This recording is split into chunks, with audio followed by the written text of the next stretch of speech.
প্রায় 160 বছর আগে যাত্রা শুরু হয়েছিল ক্লাব ফুটবলের।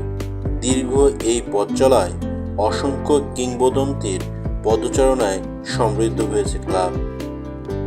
সময়ের সঙ্গে পাল্টেছে খেলার ধরন, তবে গোল করার উন্মাদনা কমেনি একটুও।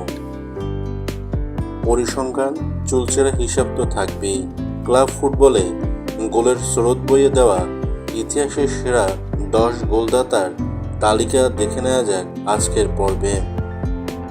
ক্রিস্টিয়ানো রোনালদোর গোল সংখ্যা 800, লিওনেল মেসি গোল সংখ্যা 762, রোমারিও গোল সংখ্যা 692, জোসেফ বাইকান গোল সংখ্যা 690, প্লে গোল সংখ্যা 679, ফ্রেঞ্চ পুস্কাস গোল সংখ্যা 641, জিমি জোন্স গোল সংখ্যা 630, জো ব্যামব্রেক গোল সংখ্যা 605, আভে নেনেস্তা গোল সংখ্যা 591, রবার্ট লেভানডস্কি গোল সংখ্যা 588,